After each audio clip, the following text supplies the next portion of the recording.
let's go back to 10 years ago, when we first met. Remind me again, what were we doing? I had to do the same thing. No, it's actually wonderful. When Mark said, who was going to be on stage, it's amazing because my career as a filmmaker, which is what I do. I do history, travel, adventure, that sort of thing. It all began 10 years ago at that award that you were judging.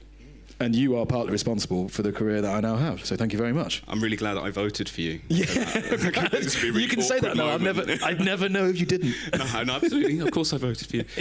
Yes, it was. Does anyone remember Alan Wicker? Wicker's World, yeah. So, he is a legend. And as foreign affairs and documentary makers, obviously, we're very much aware of him. He left lots of money behind, you might not be surprised to hear. And he created a fund for filmmakers, which I ended up judging for 2 years in a row. And Alex pitched and won. It was the very first one. Yeah. And it was mad. It was the brief was you had to want to make a proper hour-long TV documentary, but the qualifying criteria was you could never have made one before. Exactly. Which was genius, because I had never made one before. But I was sat in the middle of the most remarkable story, because I was living in Myanmar, in Burma, and I'd found this family who were squabbling about whether to dig up their grandfather. And which, it's an odd thing to be doing anyway, but their grandfather was the last king of Burma. And he was the last in a 1,000-year sort of dynasty. And the British had, as we were doing in the 19th century, we kidnapped him, took him to India, and he's now buried in a car park. So I found myself in the middle of this film, desperately wanted to get into making films, very much because of people like you out there telling stories from in weird, wonderful corners of the world. And that was the story I pitched. We Were Kings. It was mad. When you first came across that story, did you immediately think this is a documentary? No, I thought I was trying to write a book on late 19th century Burmese history, which, dear God, I'm glad I never wrote. I'm glad you said it. I'm glad I would not be sat here. I'd grown up watching, so I still don't really know how to use a camera. I'm a filmmaker, but I produce, I present, I write. And I was writing this story, and I met this family, and I was interviewing them, just sitting here. I was like, dear God, I'm in the middle of history. And this will be wasted in some book that no one's ever going to read apart from my mum, not even her. And so I brought a mate over from school who was making YouTube videos for Jamie Oliver. He was genuinely filming yogurt. And he flew out to Yangon, and we started filming this wonderful nonagenarians who were the sort of direct descendants. They should have been the kings and the queens, and nobody'd sort of told the story. And we filmed it. I thought, by God, this is amazing. It was such a thrill. I remember getting that hard drive footage and just like sleeping with it. Not in that way. I mean, under my pillow. To be clear, it didn't come for that. Yeah, but no, you know the thrill when you're there with a camera crew for the first time, the 100th time, and somebody's opening up their world to you. I got the bug, and I'm still doing it 10 years later. It's a huge sense of responsibility, isn't it? It is, and it's an enormous privilege, and I think that's. You don't appreciate it. The longer you do it, the less you sort of appreciate the power of suddenly pointing a camera at somebody, and then the responsibility you have to look after that, which is why I'd struggle to do what you do, to be fair, because I actually only ever make films for people that are nice. Right, yeah. Because in the edit, you're like, well, this is easy. Like, I can look after them. I feel warm towards them. I don't think that goes away. Sorry, not meaning to switch it to me, but everybody's nice in some way. And you do want to be just at least honest and reflect who they really are, even if they don't think they recognise that. Yeah, even if their true is awful. Then you've got that responsibility. No, but that is amazing. And obviously over the years, I've come to understand the weight of that responsibility. I've worked in some very weird, dangerous places, and the people that give you access, they are in some cases putting their life in your hands. Absolutely. So, I mean, let's move on then. After I made you the man that you are, Alex. Thank you, Shay. What did you do next? I owe you. So I stayed on. I lived in Myanmar for most of the 2010s, and it was absolutely fascinating. I only came home in 2019 because I drove home. I managed to pitch to Channel 4 to do a show called The Last Overland, which for me was just everything. It was the two things I love, which was history and some sort of mad journey. and this was recreating, I think, what they call like the mother of all road trips. It was the first successful drive from London to Singapore, which had been done in 1955 in a Series 1 Land Rover. And it was commissioned, the original journey was commissioned for telly on the BBC, there was only the BBC, by a young producer called David Attenborough. Wow. It was his first show, Wow. was to commission this show called, it became known as the First Overland. And so almost 70 years later, for a long story I won't go into, but I managed to get the car and one of the guys that had done the original journey in the 50s, still alive, almost 90, and he agreed to do it again, starting in Singapore and driving all the way back to London in a car that was designed and built just after the Second World War. How old was he? He was 88 when we set off. When we set off. What did you do to the poor man? I don't. Has anyone seen the show? I don't know. This is. Oh yes, got 2. Brilliant. You can watch it on free documentary now. It was on Channel 4.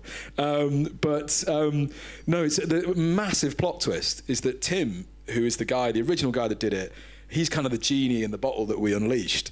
He collapses on the start line. I've given it away, but that's the start of episode 1, so you've got 4 more episodes to enjoy.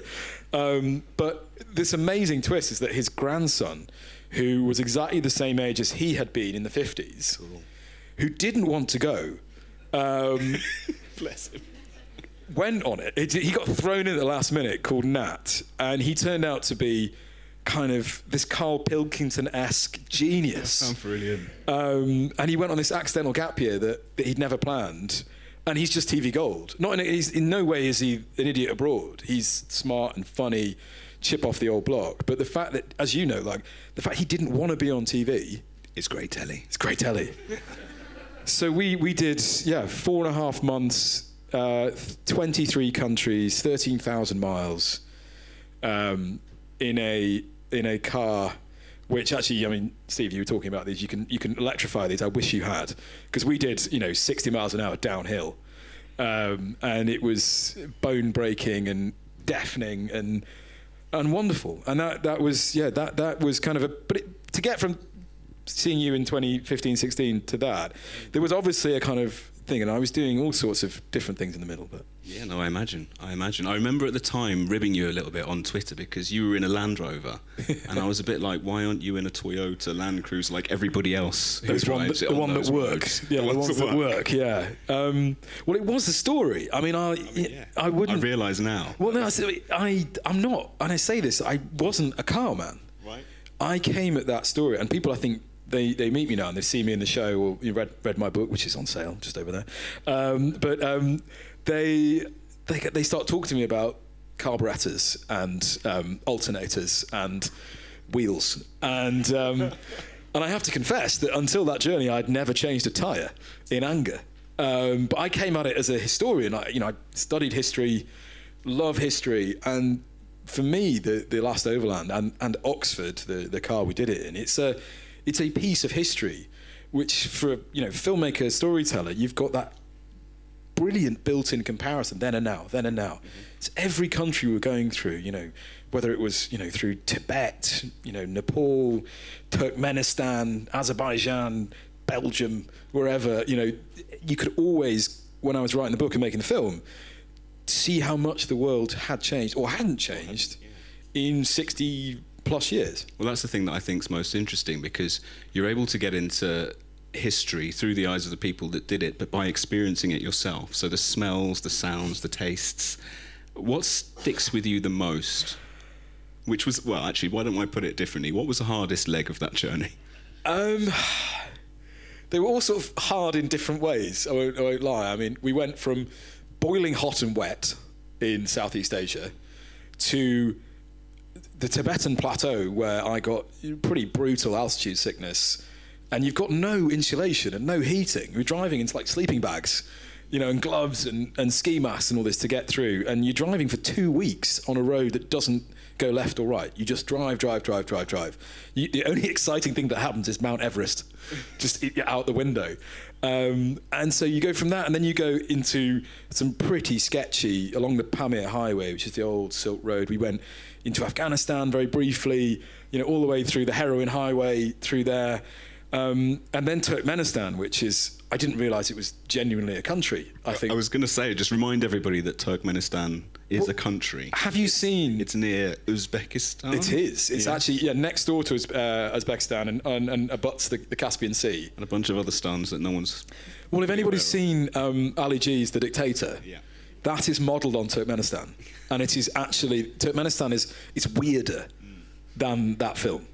They have pictures of the dictator, don't they? Oh, no, he's always cuddling a puppy, which is incredibly sinister. But the one that's currently the dictator, it was the dentist of the previous dictator, and he's less weird. He has his own music label. He's fascinating, but he raps about Turkmenistan. But some of the lovely things, my favourite fact, so the previous dictator, who was the first dictator, was called Turkmenbashi. He literally named himself after the country. He changed the names of the days of the week after his mother, which is quite sweet, actually. I'm always disappointed by what dictators do. You had all the power and you changed the days of the week for your mum. Well, that was the sweetest thing he did. He banned opera. He banned lycra.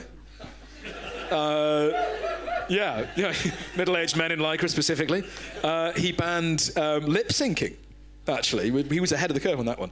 But he built the fact I absolutely love. Has anyone here been to Napoleon's tomb in Paris? Invalides. It's a beautiful megalomaniac tomb where you have to go in and literally bow to look down at his tomb. He did that, on purpose. So Turkmenbashi built an exact replica of Napoleon's tomb in Turkmenistan for himself. It's just like a really knockoff version. But all sorts of mad shit like that. But where was I? Well, Turkmenistan, and then all the way through Europe, which in December, which was just, again, down, a bit like this, driving in a car with no insulation, no heating. Yeah, it was, but wonderful. But wonderful nevertheless. Wonderful. And of course, when you were doing that, you were driving away from Burma, having lived there for how long? I was there from sort of 2012 to 19, and I've been there previously. Since? Have you been back? No. So it's very sad. So I had a life there and an apartment and all my stuff, and I was going to go straight back, and then COVID happened, and then so I was locked out for a year, and I was just about to go back, and then there was a coup. Funnily enough, with the guy that was in my first film. Min Online is in We Were Kings. Wow. I had lunch with him. It's very weird. So he's now the blood-soaked dictator of Myanmar. Do you want to go back and make a film with him? Have you been in touch? Well, we didn't stay in touch, funnily enough. No, he's a right utter bastard. But he, and then I was going to go back. Then the civil war broke out. Then there's an earthquake. So every year, I try and go back. And then I've had a lovely baby daughter in the last 2 months. Sorry if you've heard her today. But I'm at some point, I hope later in the year before the whole country implodes, which it might do, is to go back. I mean, it was my home for years. Absolutely. Do you think you can still get back in? Well, my boss got arrested. She was a former ambassador. She was British, which is very rare in Myanmar. They usually just kick people out, but to actually detain a foreign national is very rare, which showed how kind of far down the... So she's still banned, so therefore I'm probably banned by association. So I don't know. Yeah, this is something that you get used to. Yeah. How many countries do you think you can't go back to? Certainly not Turkmenistan. No, not after the things I've said. Not after the things you've said about the glorious dictator. On TV, in writing, here. So Turkmenistan, Burma. No, everywhere else I'm quite. I think I'm okay. That's good. That's a decent list. How are you doing? I've got a few more. A few more. Filming illegally in places means you can't normally go back. Yeah, I mean that's always a balance, isn't it? Because, I mean, again, the kind of filmmaking we both do is the sort of bureaucracy of getting the permission to tell the story that you want to will automatically kill the story you want to make. So the ask forgiveness, not permission approach often works. Yeah. but it does burn bridges, and it's a real moral tightrope. Absolutely. I think. Absolutely. And it makes things more difficult on the ground, doesn't it? Yeah, although, sorry to keep mentioning Turkmenistan, you've probably never heard it before and I keep going on about it, but there's been some documentaries made about Turkmenistan, but they're always done very heavily controlled. You know, a journalist will fly into Ashgabat, they are minded, their itinerary has been planned to within a whisker. We never declared that we were a film crew, and we drove in the back door. So we turned up in Ashgabat, and we just filmed. And our fixer was like, have you asked anybody about this? Like, yeah, it's fine, it's absolutely fine. And the cameras are small and this sort of thing. So the footage that we have of Turkmenistan, I would still put my hand up, would be some of the most kind of, and Turkmenistan generally is the most kind of unregulated footage you'll ever see of that place. That's amazing. Yeah, it didn't occur to me until afterwards. So what's the next plan then? I mean, what have you've currently actually got a documentary on Sky History, haven't you? Yeah, so it just came out last month. Not all of my projects are about Myanmar. I mean, I've just been working a lot in Africa all of last year. We can talk about it a bit, but it's a very proper game change from Southeast Asia. But this one was a bit of a homecoming because we've got a film out called The Last Burma Star. And I'm obsessed with Burmese history, as you can probably tell. But I keep trying to tell people in this country that they should care. And the easiest way to do that is to tell the story of the Second World War in Burma, because a lot of people have a direct familial connection to the Burma campaign, as you do. Yes, I do as well, yeah. It's an amazing story. I mean, the 14th Army that fought against the Japanese, because we weren't fighting the Germans over there, we were fighting Japanese, was 85% non-British. I mean, 2/3 of that army was Indian alone. So anybody in this country who has an Indian ancestry, you know, the good chance if you had a look, you might find somebody who fought or was related to someone who fought. Yeah. Same from West Africa, East Africa, from Nepal, from Australia, Canada, everywhere. And the film I wanted to make was to tell that story of how, 80 years ago, all these men and boys from a very different country joined another king's army. And they did so as volunteers. And we wanted to find one of the last surviving ones from Burma itself. He was a guy called Corporal Son He, who'd signed up when he was 17. And he'd never got his medal for fighting in the 14th Army. So we thought, before he passes on, we'll get out to Burma. It was the 80th anniversary of VJ Day, Victory in Japan, this year. So let's give him his medal. And even the king got on board. He sent us out with a letter directly to Son He. He said, please give him this. Yeah. So the only problem was, well, two problems. One, he was 100. And two, he was living in the middle of a war zone. What is it with you with harassing old men? Like, they're there happily. Sound like my therapist. No, I think, well, this goes back to the very first film I made, is that if you do history, the best, richest vein of history is to speak to people who were there. Mm-hmm. And just because that was the period of history I was doing, those people were in their 90s. And there's nothing better than getting that on camera. And yeah, I don't take all of them on road trips across the world, but like... Thank God. Yeah, but there's something, and I don't know about you, but I'm fascinated by very elderly people. Oh, absolutely. I mean, my family, I mentioned my great uncle who was in that campaign. Never really spoke to him. He mentioned it a few times, but I was too young to know that I should care. Do you remember that age?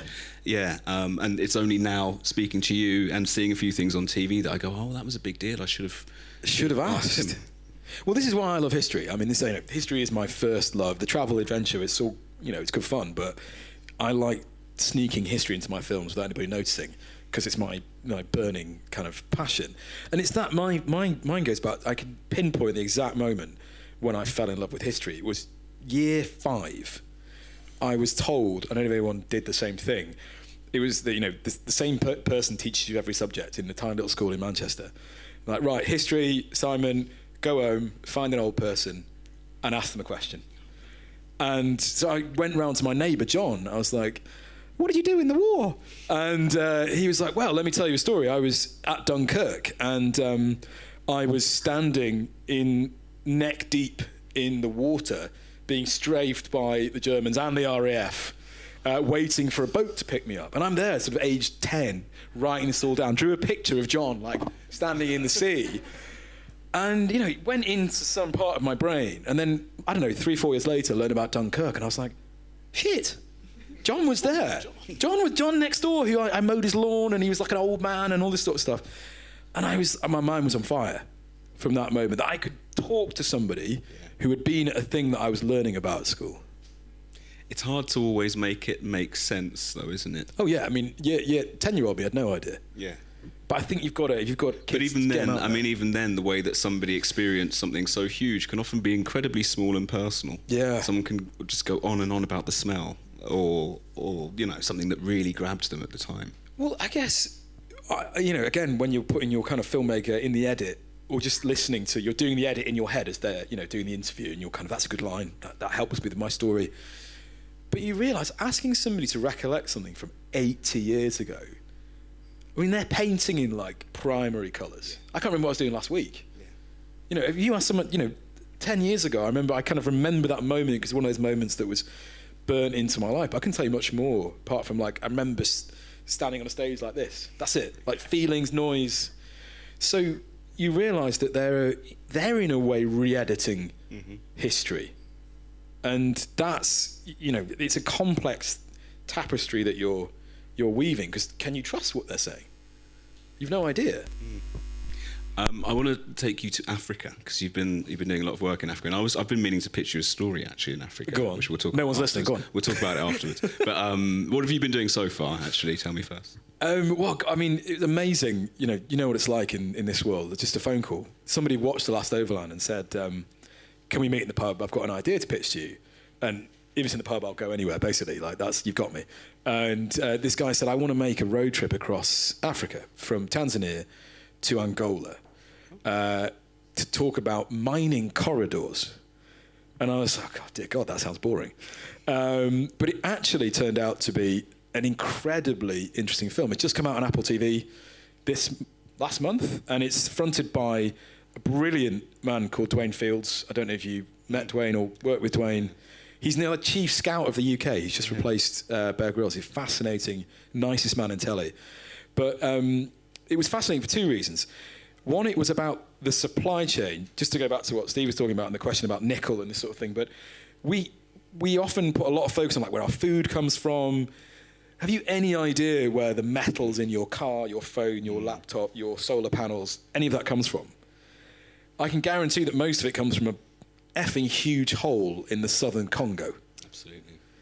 And we were trying to make this point just for the average punter that, you know, this massive, the green revolution and the shift to electrics and renewables still relies on this dirty, filthy industry that's happening in very poor places.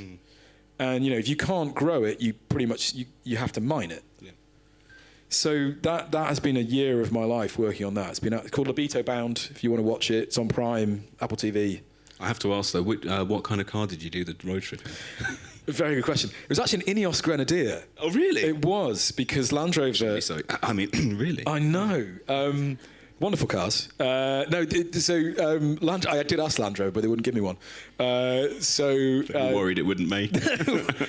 But no, it was amazing. We thrashed them across Africa. But that's the thing, that it was, again, the same thing that I've learned over the last 10 years about filmmaking is if you want to make a bigger point, like have a smaller point. Right.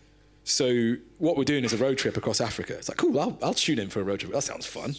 Yeah. But you don't realise you're going to learn about mining supply chains along the way.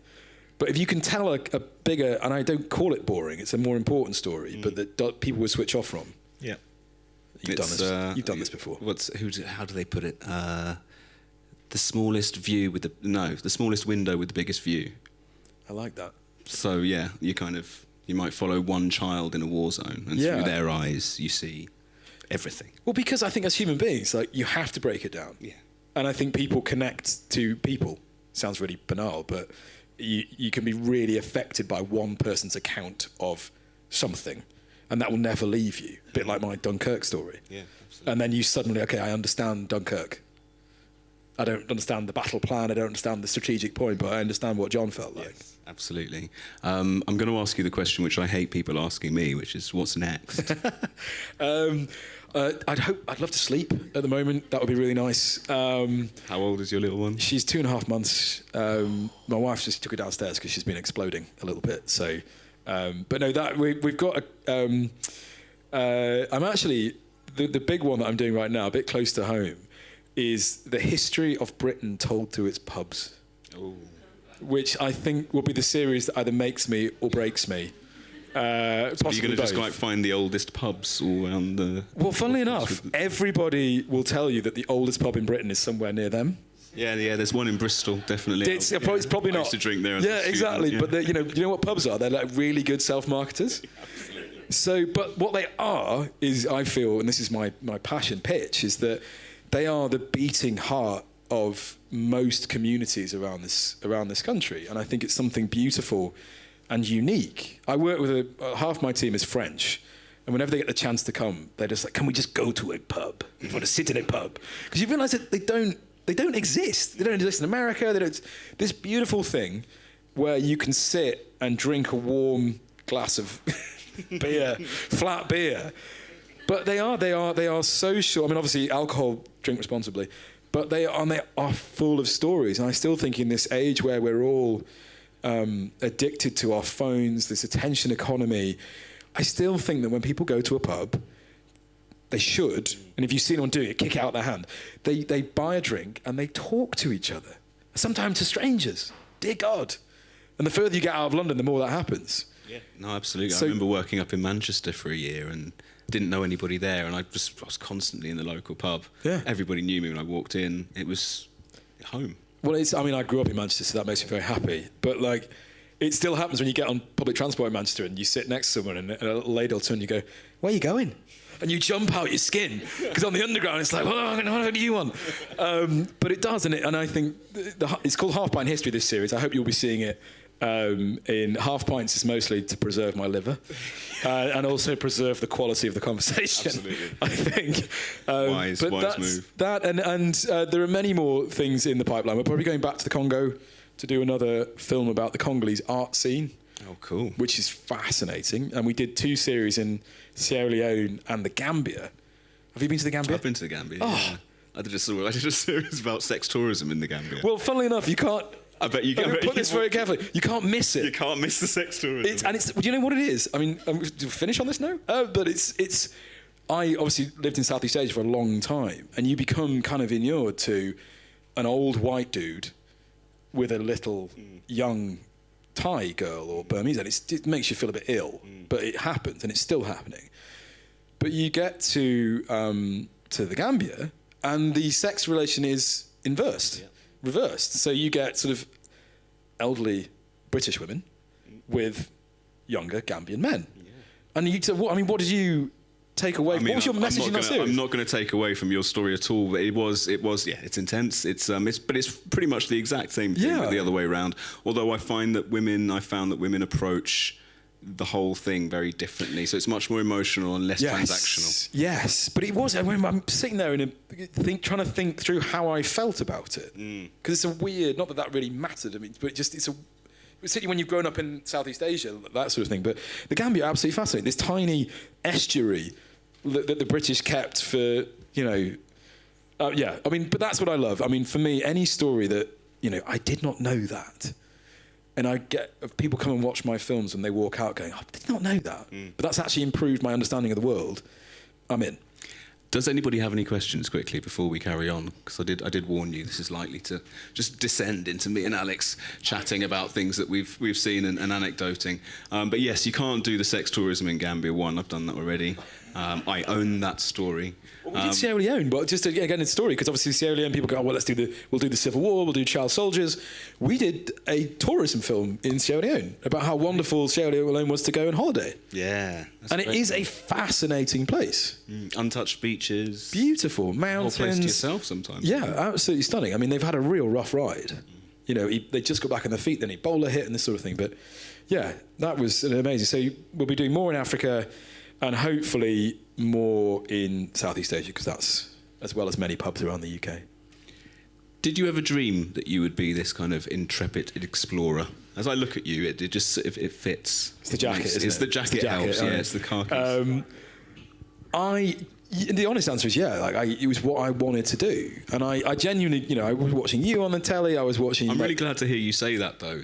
Because I'm exactly the same, and I'm not sure if it's normal, but you do have to, at a young age, sort of look at the telly and go, "That's what I'm going to do." Yeah, I can do that. I remember having this light bulb moment. I was working in a consultancy in Liverpool Street.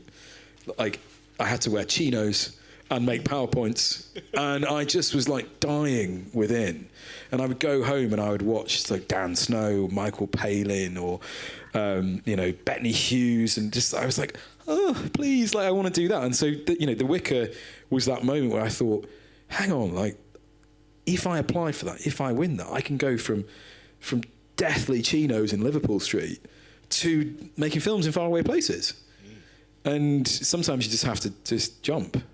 How do you find people react to you when you turn up in far away? When I say far away, I mean places where people don't turn up with cameras.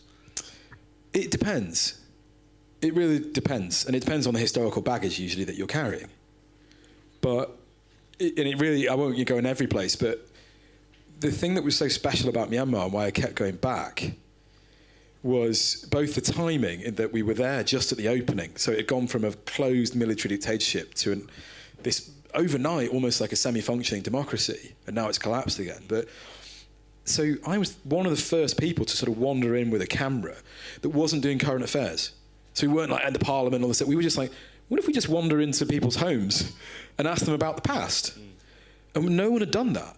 And it was amazing how people opened up. So, and I think you had to be British to make the kind of films that I was making, because the relationship I had with my contributors was a complicated one. Because, to go back to that very first film, my country had deposed, invaded, annexed, taken away their 1,000-year monarchy. And, if it hadn't been for us, they'd be living, like the King of Thailand, who's a multi-billionaire. Yeah. But because of the British, they were living in a small bungalow outside the capital city. Yet they opened up their lives to me. And I think the fact, if you watch the film, you can actually see it on YouTube, that kind of frisson of tension makes the film. That's really interesting to hear you say, because I always have the slightly opposite, which is I go in and I'm like, hi, I'm British, but as you can see, it's not my fault. So, and I kind of rely on... Yeah, you're instantly disarmed. Yeah, instantly. Go, oh, you probably went through the same thing. Oh, your family's probably got the same stories. And so then I wonder how it must be super awkward for you. Yeah. No, there's one point in the film where Max, my director, just goes, sorry. And it sounds so silly, because I don't want to get into the subject of empire, but I've always put myself as it's an imperial agnostic. It wasn't me. In the sense, I can write stories about the deep and baleful, awful impact that it had on places like Burma, and the structural racism and the decades and centuries of kind of fuck-uppery it's done. But I don't feel, me apologising for it doesn't help anything, but me making films and writing books about it and exploring it in a really open-minded way, I feel that's a way of atonement. Well, I don't know. It's a much more appropriate and probably, a much more appropriate way to apologise is to keep talking about it honestly and openly. And the most important thing for me with that one was because I'd wanted to be like the guy on telly, da-da-da-da-da. But that film, very early on, somebody said to me, get out of it. And actually, the Wicker Prize is very specific. You're not allowed to be in it. Yeah. I narrated it, which is fine. But the beauty of that film is that it's their voice. You get to hear their opinion on the British Empire. Yeah, totally. Which is, and in English. In perfect English, which really helps. Which really helps. Yeah. With the edit. Do we have any questions? How much longer have we got? I think we're done. Oh, we're running out of time. There you go. Well, thank you very much. Alex Bescoby, everyone. Thank you very much. Cheers.